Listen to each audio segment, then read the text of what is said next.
Olá pessoal, vamos ao último recurso de automatização que vai complementar o recurso da aula passada, poderoso que a gente viu, que são as actions, as ações, que deu inclusive uma liberdade para vocês criarem e automatizarem processos, quase como criando ferramentas para o Photoshop, incluindo atalhos.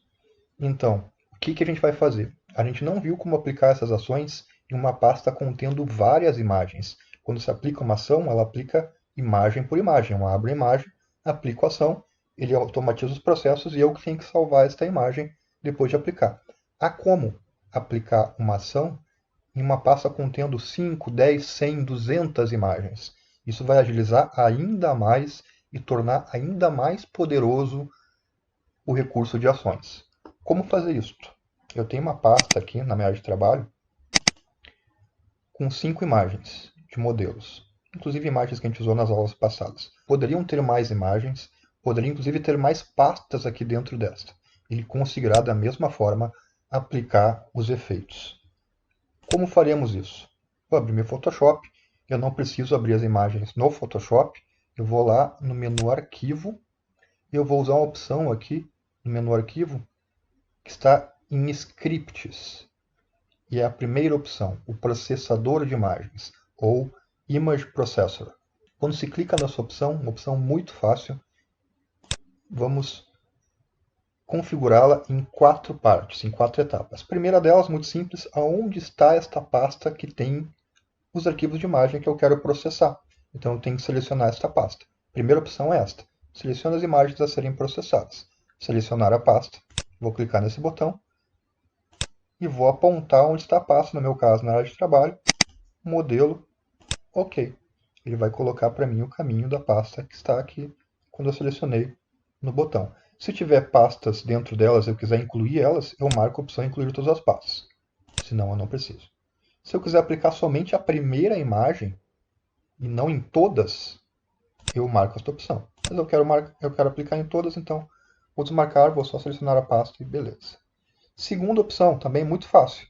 Eu tenho que configurar o Photoshop aonde ele vai salvar as imagens depois de processadas, depois de aplicado as ações. O padrão é salvar no mesmo local, o que eu particularmente acho uma opção muito boa, já que eu não corro o risco de esquecer onde eu salvei. Né? Ele vai salvar no mesmo local que estão as pastas, que estão as imagens originais. Tá? E aí vocês podem me perguntar, mas Walter, ele não vai substituir as imagens originais? Nunca. Ele vai criar uma pasta dentro das imagens, dessa pasta que tem as imagens originais, com as imagens processadas. Então também se torna muito prático. Então, esta é uma opção que eu aconselho. Se vocês quiserem configurar um outro local, basta marcar essa opção aqui de baixo e selecionar a pasta. Tá? Eu vou deixar então em selecionar no mesmo local. Tá? Embaixo, uma opção um pouco mais técnica, eu tenho que dizer para o Photoshop em qual formato que eu quero que ele salve para mim as imagens processadas. Ele vai me dar 3 opções, em que eu posso marcar uma ou inclusive as 3. Salvar como JPEG, né, um arquivo compactado, já que eu posso mandar para um cliente, por exemplo. Ele me dá como padrão a qualidade 5. Eu aconselho a vocês a usarem uma qualidade 9, é um pouco mais segura. Tá? Não vou usar conversões de perfil, não é necessário.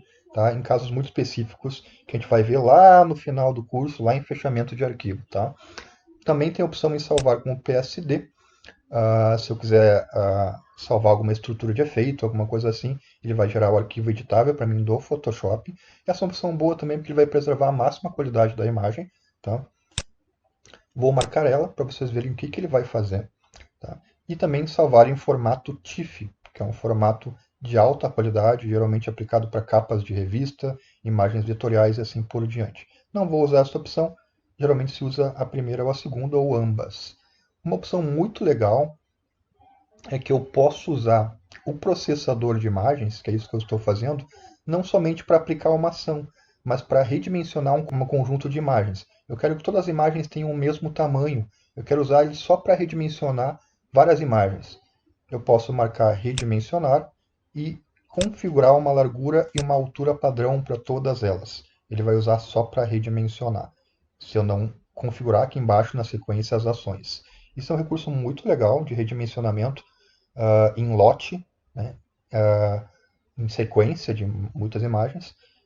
Eu vou colocar um exemplo, colocar uma largura padrão de 500, por exemplo, e uma altura padrão de 1000 pixels. E aí vocês podem me perguntar de novo, mas Walter, ele não vai distorcer imagens a colocar esses tamanhos fixos?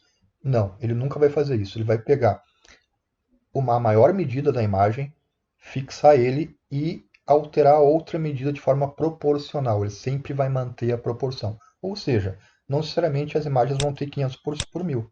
Tá? Se a imagem for em formato paisagem, a largura vai ser a maior medida dela. Então ele vai fixar o 500 e a altura ele vai colocar proporcional a esses 500.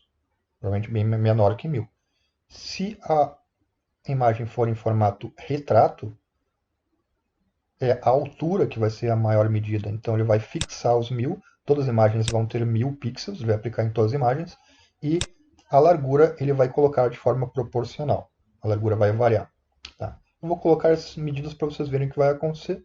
E o último item de configuração é se eu quero que ele aplique uma ação ou não em todas essas imagens. Se eu deixar desmarcado e clicar em executar, ele vai só salvar nesses formatos e redimensionar. Inclusive, eu posso usar ele só para converter um formato de arquivo. Se eu tenho uma pasta com vários arquivos do Photoshop e quero converter rapidamente para formato JPEG, eu posso usar só fazer conversão de formato de arquivo, né? Não marcar ali o redimensionar. Tá? Mas digamos que eu queira executar uma ação, não.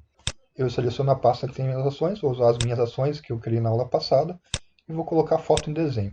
Posso deixar desmarcado o perfil CC, que tem a ver também com impressão e calibração de monitor, tá? Que não vimos, então não é necessário. Tá? Então, quando eu clicar em executar, ele vai aplicar tudo isso aqui para mim de forma automática. Abrir foto por foto, aplicar e salvar. De forma muito rápida. Muito mais rápida que se fosse fazer manualmente.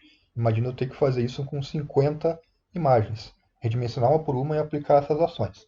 Aqui ele vai fazer de forma muito rápida. Uma observação importante.